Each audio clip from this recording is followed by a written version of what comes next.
Bhagavate Vasudevaya. Namo Bhagavate Vasudevaya. Namo Bhagavate Vasudevaya. 3.25.22. The glories of devotional service. Kapila Dev speaking to Devabhuti. Mai ananyena bhavena Mayanamina Pavina Tim Korvanti Ye Dridham Matprate Chakta Karmanas Chakta Svajana Bandavaha Maya Nanyena Bhavena Mayanina Pavina Bhaktim Korvanti Ye Dridham Bhakti Kurmati Matpate Jakta Karmanas Bhaktate Yatusi Jakta Svajana Bandhavaha. Translation: such a sadhu engages in staunch devotional service to the Lord without deviation. For the sake of the Lord, he renounces all other connections, such as family relationships and friendly acquaintances within the world. Report.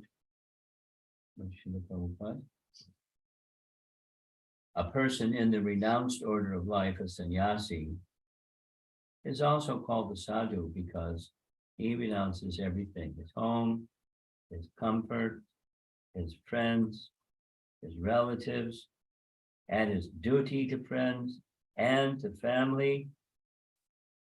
He renounces everything for the sake of the Supreme Personality of Godhead. A sannyasi is generally in the renounced order of life, but his renunciation will be successful only when his energy is employed in the service of the Lord with great austerity. It is said here, therefore, Bhaktim Kurvanti Ye Dridham.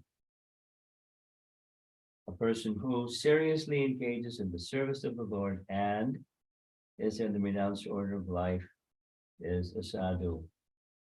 A sadhu is one who has given up all responsibility to society, family, and worldly humanitarianism simply for the service of the Lord. As soon as he takes his birth in the world, a person has so many responsibilities and obligations to the public, to the demigod, to the great sages, to the general living beings, to his parents, to the family, forefathers, and to many others.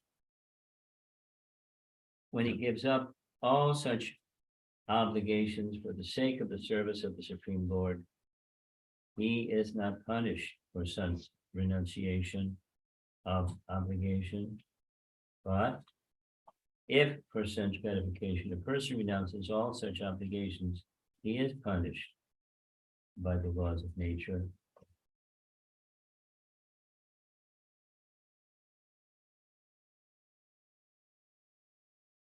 Well, fortunately, Prabhupada has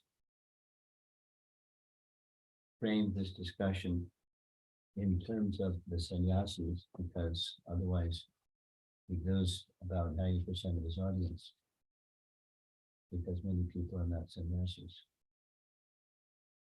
But, so it's not that a sadhu is only a sannyasi, that's not being said, but one who is a sannyasi or in the renounced order of life has very singular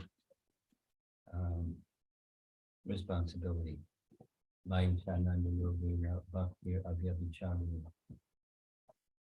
Or Maya Ananya Bhavena Bhaktin Kurvanti Dridham.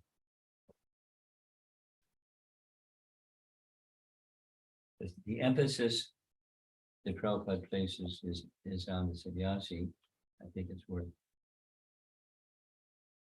including the message that in many cases Prabhupada would say that is a grahasta who lives by the principle of regulated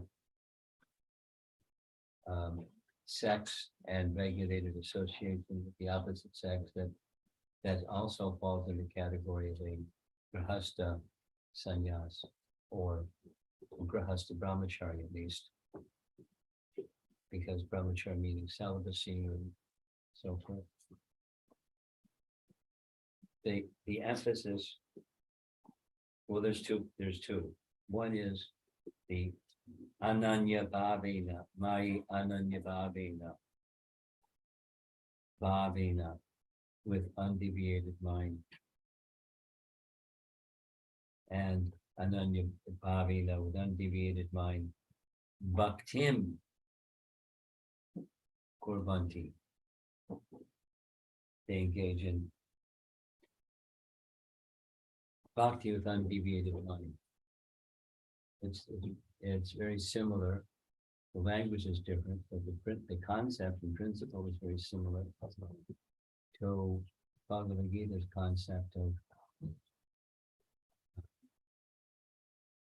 241 Bhagavad Gita, where Krishna is indicating the same idea of Yavichari Bhakti, where intelligence is singular, focused on one thing. Now, focused on one thing doesn't mean oblivious to peripheral things. Focused on one thing means seeing the essence or seeing the Krishna's presence in all things.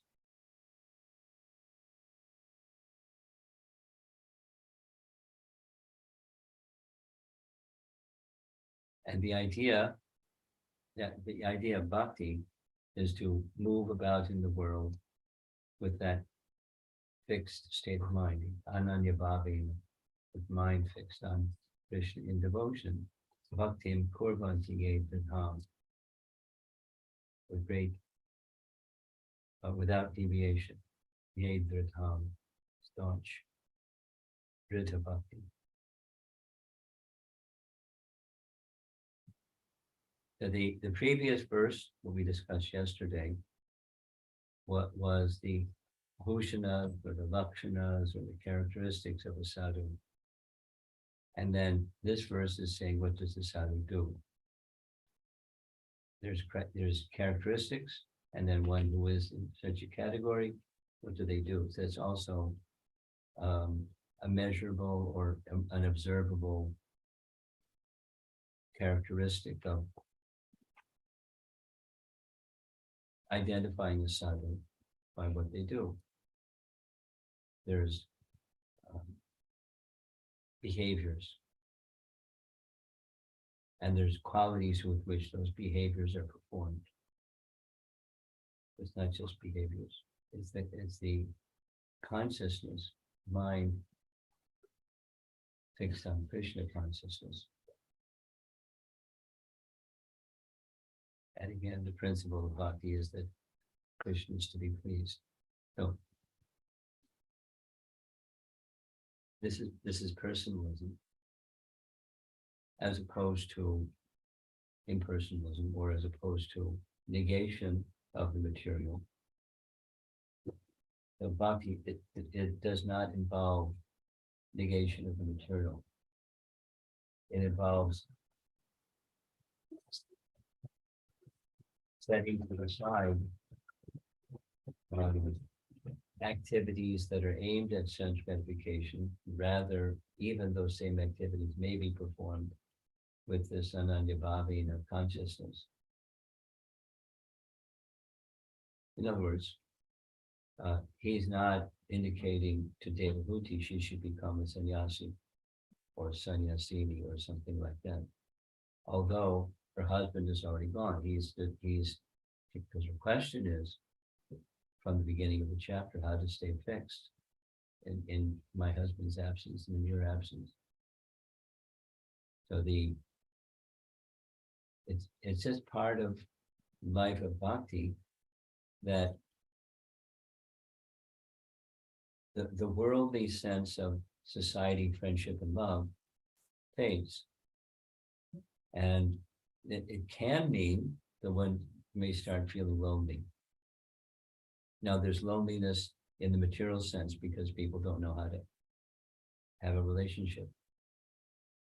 And there's modes of nature that influence their mind and their sensibility of relationship or interrelationships. But bhakti isn't like that.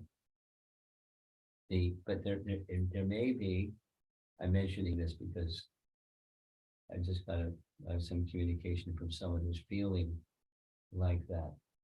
They're feeling focused in bhakti and they're feeling lonely. And they're incompatible. If you're acting fixed in bhakti, you're not alone. If you're fixed in bhakti, you're with Krishna, and Krishna is not alone. Just that the picture of what that sangha is going to be different. Or say the same thing in a different way. Manushanam sahasreshu kastya jatati sitaye yatatam visiddhanam kashyan medivam tattataha. Those that are at the tip of a mountain top that's very narrow at the top, may be broader down below and broader down below and broader down below. So out of many, many, many people, who is striving for perfection, of those who are striving for perfection, rare is it to achieve it, and those who have achieved it, rare is it to know Krishna. So in that sense, one can feel lonely. But on the other hand, and in the transcendental sense, it's not alone because there's a whole entourage awaiting us. And then how do you associate with perfected souls when you look around and there are not too many perfected souls around? So you associate with like-minded persons, and that is, they're striving as you are striving for Krishna consciousness and striving to please Krishna with body, mind, and words, etc. And so there's going to be differences in how people go about that, and differences of moods as they're going about that, and that's quite okay. There's variegatedness, but it's not loneliness. It's the association that one would like to keep if you're on a sadhu path is very special people. But the other people, there's also a relationship that's with Krishna at the center, and that's extending Krishna's mercy in different ways according to capacity. So it's not alone. That is, Krishna consciousness is full. It's just what that fullness is looks different.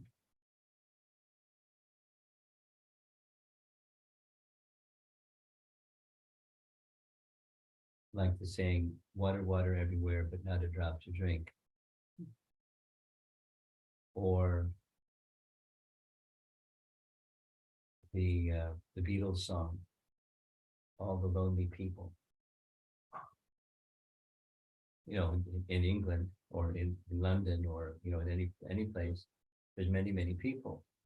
But there's so many people amongst us, so many people are feeling lonely. It's just the modes of nature, not spiritual reality at all. So that's where they come from.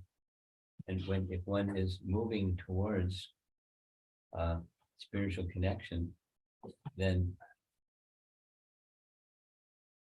such a person wants sadhu sangha. And how many sadhus are there on this planet? Of course, the numbers, if this sadhu term applies to all devotees, then there's a good number of devotees. But percentage-wise, compared to the rest of the population, it's a drop in an ocean. So it's pretty rare, pretty special. But those relationships with devotees, the like-minded souls, persons who are my ananya bhavena, were trying to make their consciousness and their contemplations fixed upon Krishna. Bhaktim kurvanti ye vinham. So that's special. And then that special association can make one feel full, not lonely. That's matter learning how to associate with devotees in a way that it doesn't compromise one's Krishna consciousness, and in a way that's pleasing to Krishna. That's the gift that's bestowed upon the devotees. Because going back to the previous verse,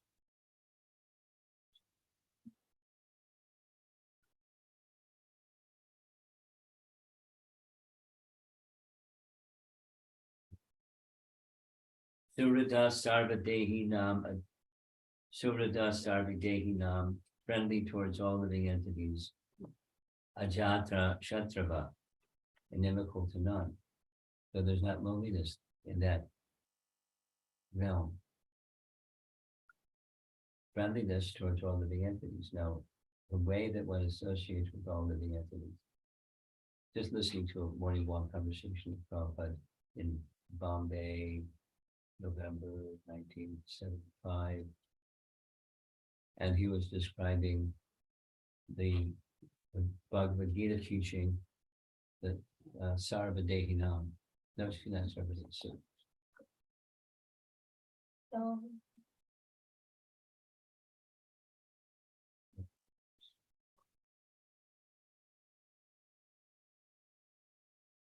Samadarshana, there we go, Samadarshana. And he was explaining it in a very interesting, I've never heard it before, way. The bodies, it's not that the pundit can't see differences of bodies. And it's not only that they see that there's the soul within, but it was making the point 3 times. They also see that the bodies are made up of the same elements. Although there's different bodies, there's the Panchabhuta that make up all bodies. So there's the Ekatvam, oneness, there's the seeing with equal vision. There's different bodies with different configurations of the 5 elements. Therefore, that sense of seeing everyone equally or seeing oneness, but primarily the spiritual conception of who they really are. And if one has that conception, who's alone? Because there are living entities everywhere. And the living entities are parts of Krishna. If one sees something that's part of Krishna, you're reminded of Krishna. When there's Krishna consciousness, there isn't a sense of loneliness. You know, I'm speaking about this in part in response to someone feeling a different feeling, feeling loneliness as they're going further in their bhakti absorption. Who do I have to share this with? And blah, blah, blah, blah, blah, blah, blah, blah. I'm feeling lonely. And Krishna conscious at the same time. And my statement is they're contradictory.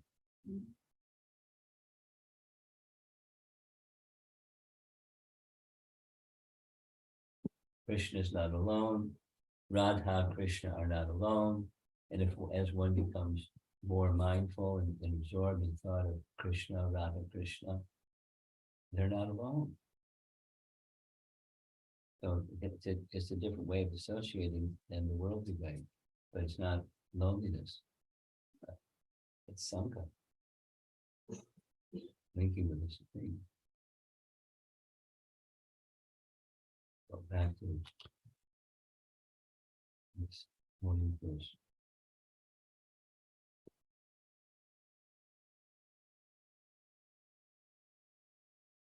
The third point.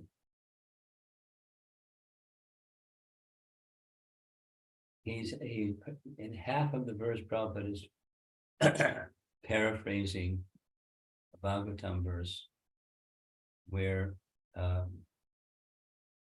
verse is saying, if someone does not act in relation to all these worldly responsibilities, yet they're totally focused on their relationship and responsibilities unto Krishna.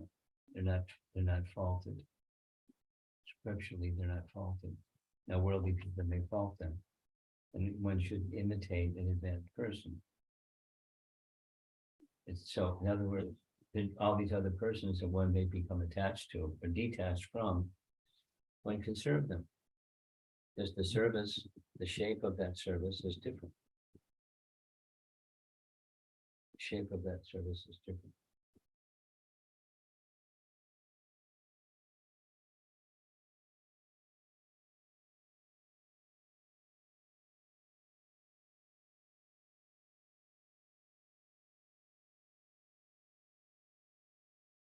Devotee should know that one of the best services I can do for friends and family and acquaintances, etc., etc., etc., is to become pure in devotion to Krishna, because the benefit derived by others from that surpasses anything that you might be able to give them solace in terms of hanging out or something.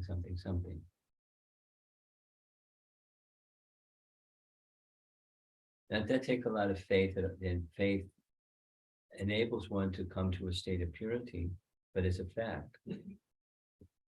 Benefit immediately goes to those, certainly with bodily connection, family and relatives, etc., but also to those who feel some affinity or affection. And it's nice if they understand, but it's not essential that they understand.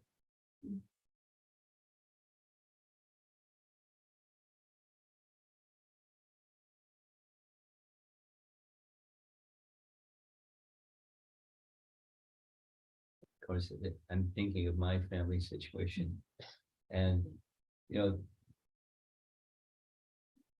they've just come to accept I am who I am.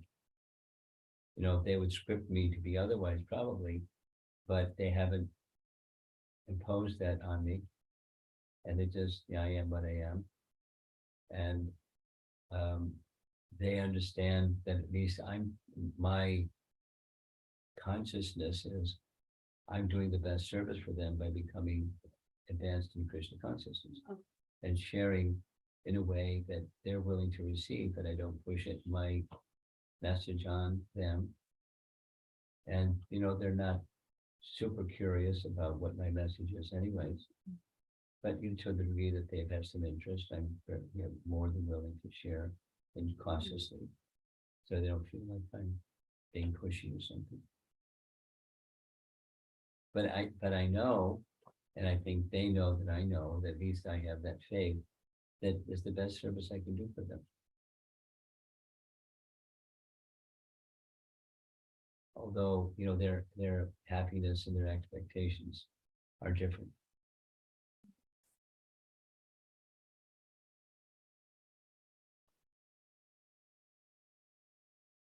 Okay.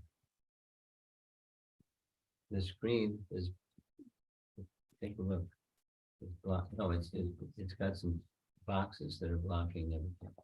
Can you see? Huh?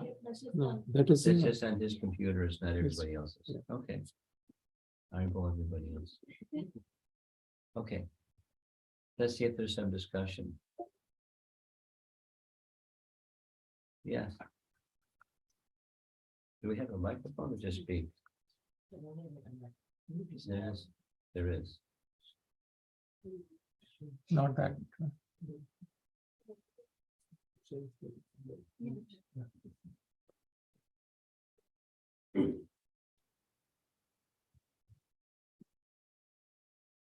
When it works, it really works. What do you want to do? What do you want to do? Turn it off? No, this was not on. It was not on. Okay, now it's on. Okay. Take it away.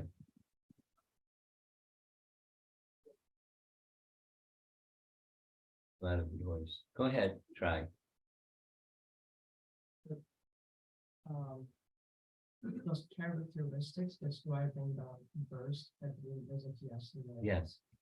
They, in one sense, they appear to be some kind of passive or a demonstration, not showing something like very powerful and a lot of influential, that kind of things. But I'm also thinking they're actually they're the strength. Oh, yeah. They're the strength, and that strength lies for a sadhu to demonstrate those characteristics such as the diksha, Yeah, correct.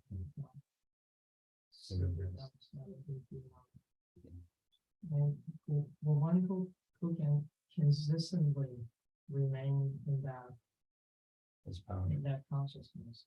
It's actually his strength lies in his refusal to buy in an alternative approach, which is widely available, which is hatred,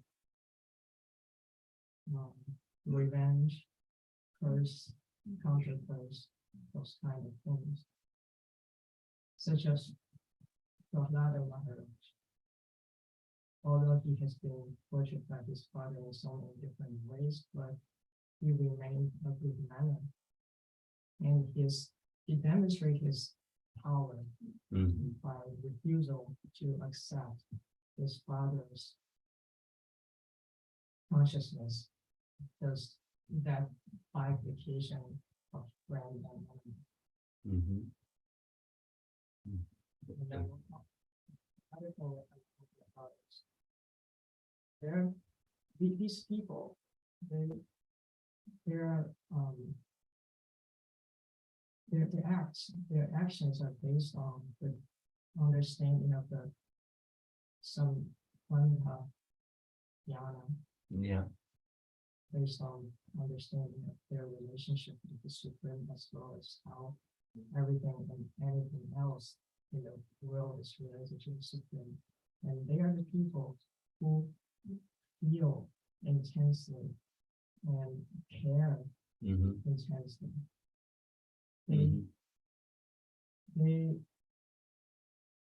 Their love for the family, friend, and society flows from their love for Krishna. And also, like Prahlada Maharaj, in the end, he prayed to Lord Narasimha to give blessings to his family. Now, this morning verse speaks about being detached from all those, so many of those things. So then it requires to properly evaluate what detachment means, requires transcendental intelligence or transcendental brain. In other words, material attachment is different than material detachment is different than spiritual detachment. Or spiritual detachment and material detachment and spiritual attachment are the same. Detached materially doesn't mean I don't care. Detached materially means I don't see the meaning and purpose of something is based upon some material conception of my sensibilities of what happiness is and what virtue is and so forth and so on, because everyone has some conceptions like all that stuff. But rather that the singular focus, my chananya bhavena, Bhakti or Abhyabhi Charani. So it's that Krishna is to be pleased, and that's where this detachment comes. So it's not, for using this example, it's not that Prahlad doesn't care about his father. He wants to see his father excused. And Lord Sringadev's reply is it's already accomplished, so ask for something else. It doesn't mean I don't care.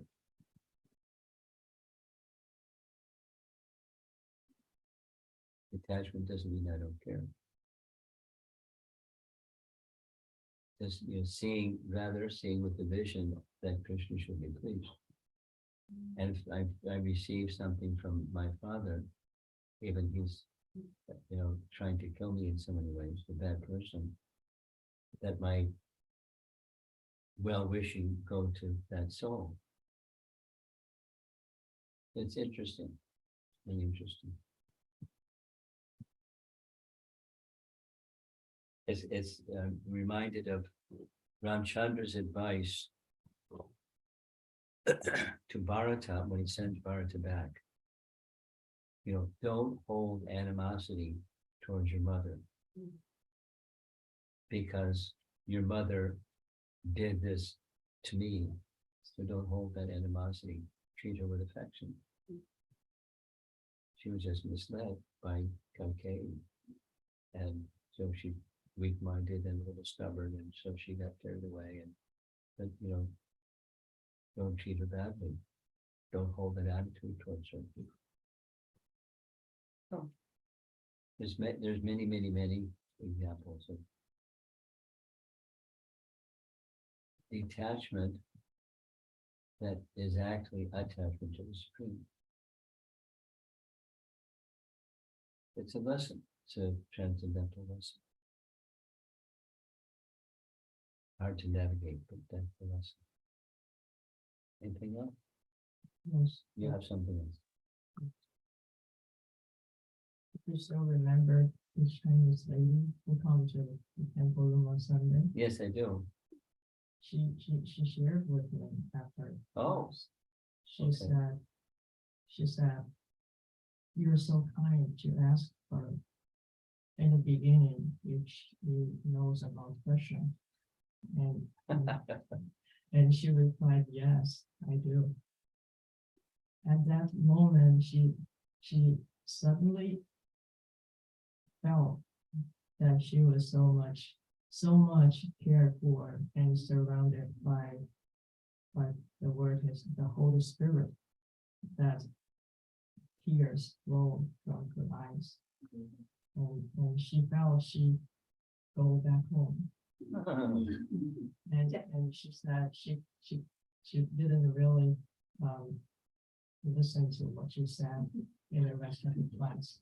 She was just so absorbed in that fear that coming from you and the temple environment. Her eyes were closed and she was looking down. And I at the rest of the class, and I didn't know what that meant. I don't think she was falling asleep. I thought it meant she's trying to listen very carefully to new stuff and trying to process new stuff through the filter of what she already knows. That's what I thought was going on. But now I get this other explanation. So then maybe she can go back and hear the recording. Because I was mindful of her in the audience as a newer person, helping to make things intelligible for a newer person. So she can go back and listen to the recording. It's such a blessing to come to association of single people. She said it's such a blessing that she can come to the association of a single person. Well, it's a blessing to have somebody in the audience that has the radar on, the receiver on. Anyone else?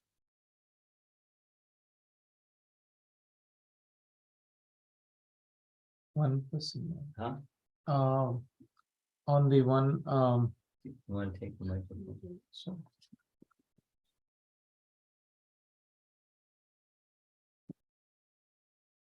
In this verse, we spoke about bhakti is lonely. But also, if you see the other way, bhakti also is for susukham kartam avyayam, right? Like it is pleasurable. I'm listening. Yeah. So yeah, again to yesterday's statement when we learned that devotional service is like a dance where Ruchi is the instructor, right? So even here, bhakti, I didn't reconcile that how it can be a lonely one when you take it as a. I spoke on it in purposefully so that the person who wrote to me the way they wrote to me, they can listen to the recording and hear a more complete response than what I gave them. But it's not just for that person. There are other persons who do feel lonely. And so the message was meant for people who may have that feeling, and my main message is that means their Krishna connection is not proper or not substantial or not genuine yet. Maybe on the way, but not genuine yet, because there's no loneliness in that spirit. There are transcendental feelings, but loneliness is not one of them. One may feel separation, but that's not loneliness. The separation is in relation to Krishna, and there's the association of elevated souls available all the time. Transcendental, maybe distance in time and space, but association is immediately available. For transcendentalists. So the idea, in summary, the idea of loneliness is a material conception. And the idea of then such a person having a strong connection with Guru, with Krishna or Radha Krishna is in the mind. It's not matured yet. Mind can be very tricky. Watch out.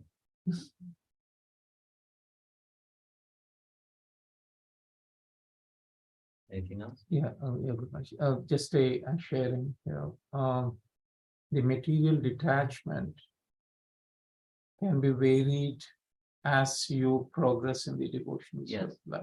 Yes. Like what I was 10 years back or what I am right now, the perspective changes. Yes. From the material, like maybe also with the responsibilities. Yes. Which we graduate on, like. Yes. Few responsibilities will give up, few responsibilities will take more, where we see as a Krishna's pleasures, we need to focus more. Yeah. Now, all of that is in the context of bhakti being progressive. And the reality is that sometimes there's slackening in bhakti and it's not so progressive. So in the context that is submission continues enthusiastically, that's dynamic bhakti, and everything expands. The measuring sticks, the guidelines, the standards start to expand.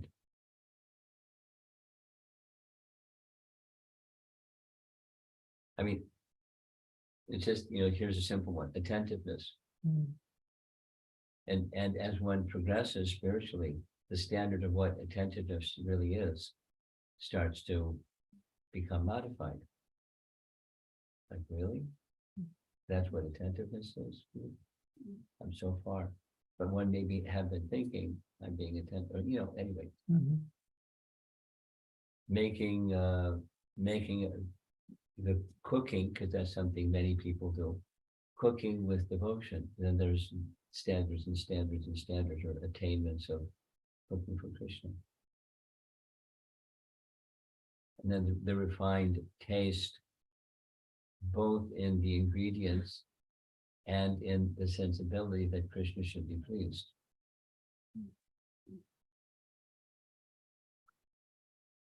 There's a nice Prabhupada story that I heard Jamuna tell me, that he had trained her in cooking in various ways. And so she enjoyed cooking for him. So one time she found this very special kind of, I forget the way it was, she described it, but a very special kind of rice that was expensive and hard to find, and et cetera, et cetera. And she went out of her way to find this special, triple special rice. And she made an offering and brought Prabhupada a meal. So Prabhupada took a grain of rice, put it on the tip of his tongue, chewed it slowly, and described her exactly the type of rice that it was. He didn't say, which shop she bought it from. It wasn't like clairvoyant or something, but it was just his refined taste. That she took it, at least, in addition to Prabhupada was displaying the fact that he has refined taste. He's also displaying that he can appreciate the elements of one's offering unto him, in many, many, many ways. The quality of the rice, and in particular the kind of rice that he was tasting one grain of. Most of us don't have refined senses like that.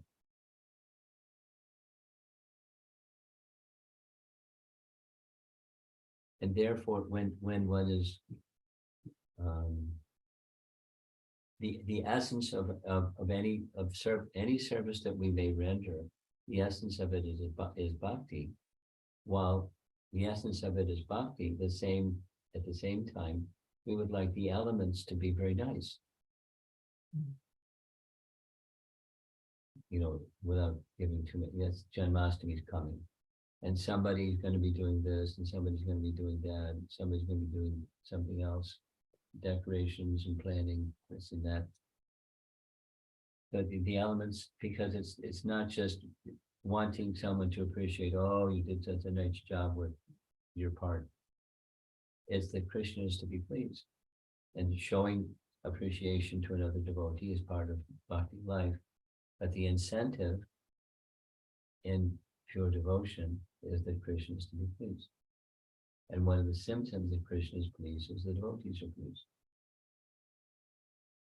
And devotees aren't hard to please. At least most devotees. Some people are hard to please. But pleasing the devotees is an indication that Krishna is pleased, but the objective is Krishna is to be pleased. And that makes this Maya Ananya Bhave condition met.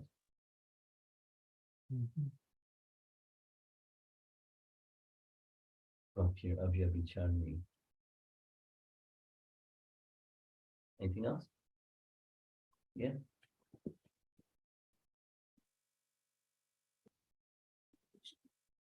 I like this point from today's class. Devotee should know that one of the best services he or she can do, that is family, friends, or anyone, is to become pure in devotion to Krishna.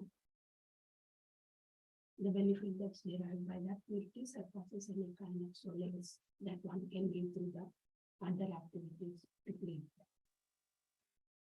So I was just wondering, devotees sometimes who are very good devotees who can their rounds perfectly, who do serve nicely, are engaged in other activities just to please other devotees who are not yet at that stage of purity, like outings, taking them like every time.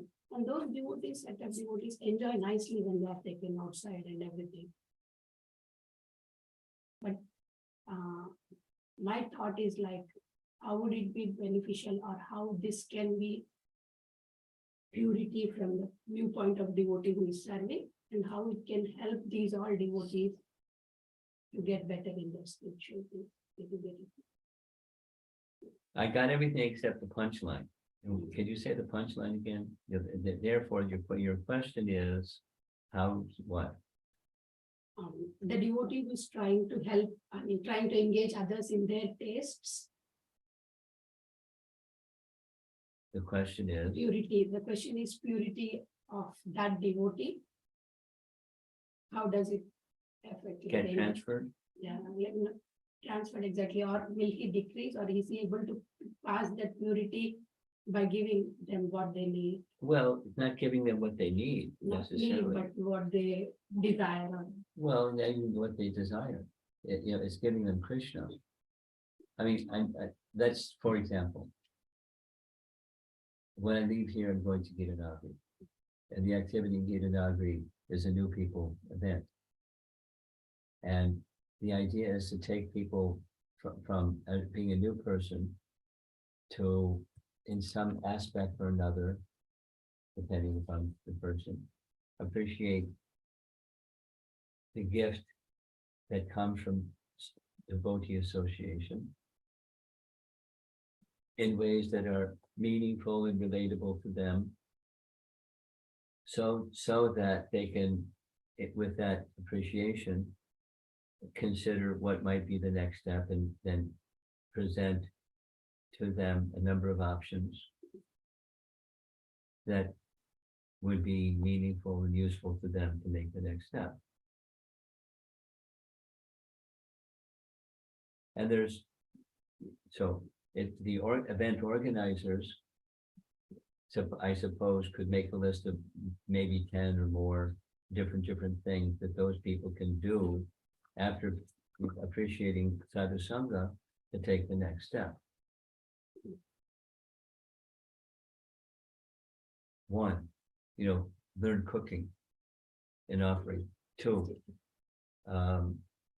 learn how their yoga practice, many of them practice yoga, can be connected to bhakti.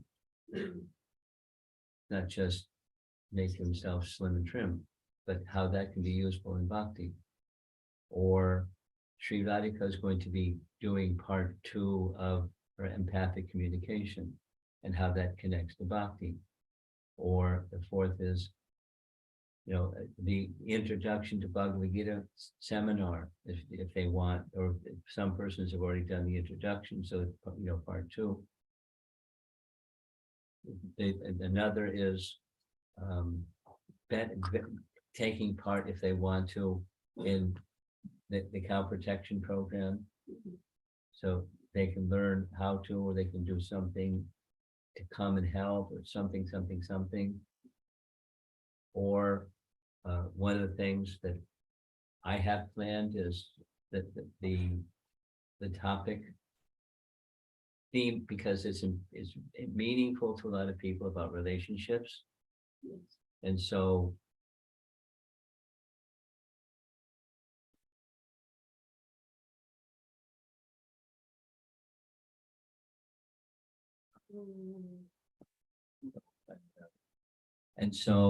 there's an exercise at the end, towards the end of the 3rd class.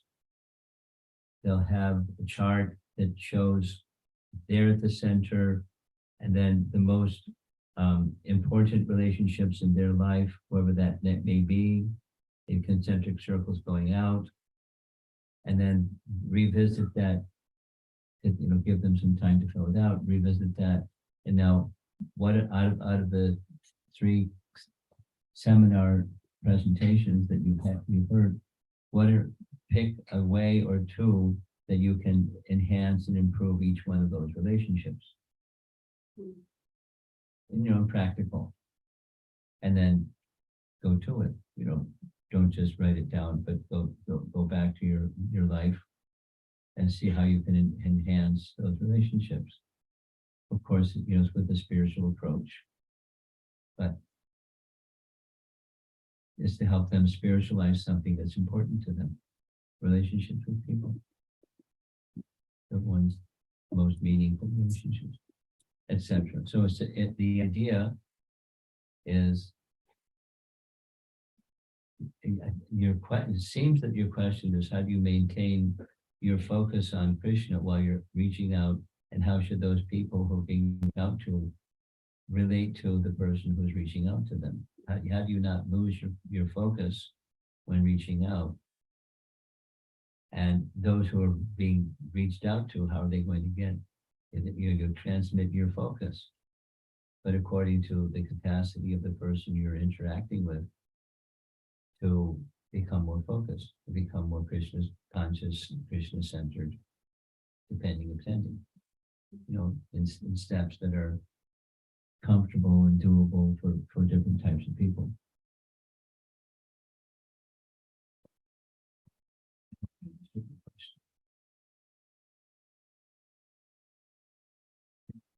Yeah, Amritan Prabhu, you can ask. Amritananda? Yeah. Okay. Hare Amrit, Krishna go Maharaj. ahead. I Hare see Krishna Maharaj. Please your smile. Let's hear your voice. Thank you very much for the class, Maharaj. Please accept my humble Go ahead, obeisance. Prabhu. Worship Prabhupada. You have to Maharaj, can I be heard? Can you hear me? Yeah, repeat, Prabhu. Sorry. Thank you for the class, Maharaj. There Am I you- audible? there you. Good. Yeah, now yes. Yeah. Go ahead. Thank you. Thank you.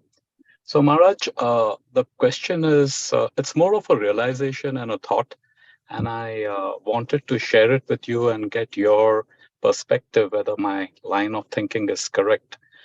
You were discussing loneliness, material loneliness, Maharaj, and I was having this realization that in a material condition, we are all self-centered. Yeah. And whatever relationships we have with our friends, family, whatever, is all self-centered because how they make us feel, Yes. not how we make them feel. And in fact, even if we try to give them joy, comfort, etc., it's just kind of like a business transaction. Okay, I do this, I'll get this in return. So it is more of that, and also material loneliness is more like a physical association, is what the person craves for.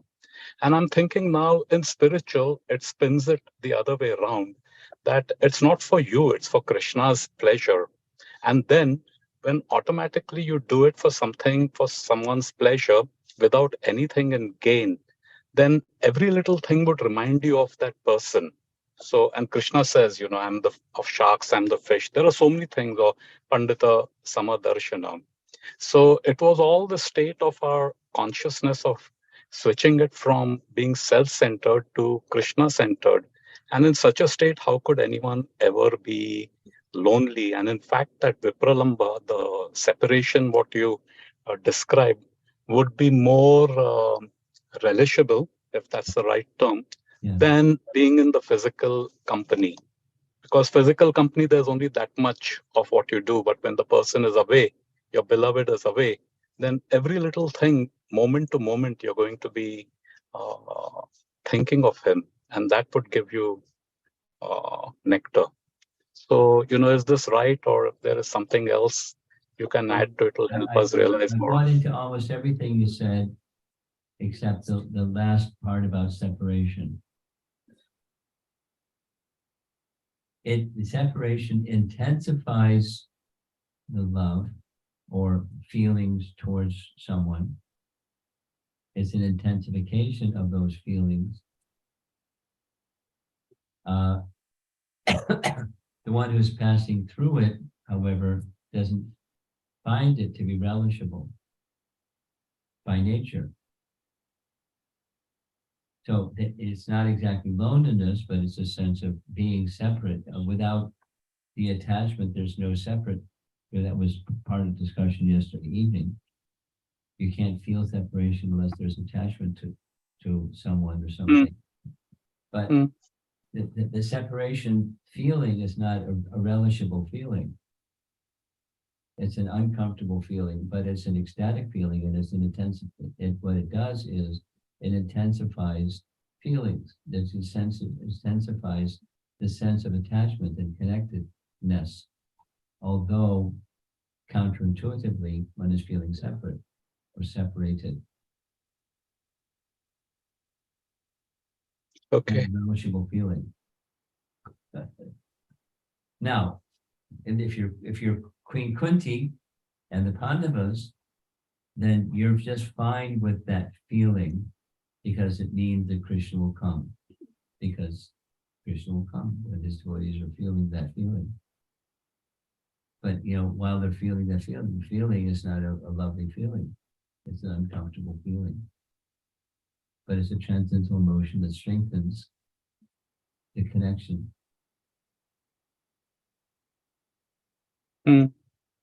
So that's just the only part of what you said that I wanted to make some comment on, or adjustment maybe.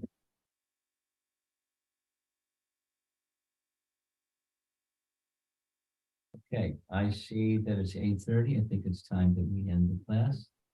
Thank you all very much. Thank you, Maharaj. Yeah. Jai. Yeah. Jai. Thank you, Maharaj.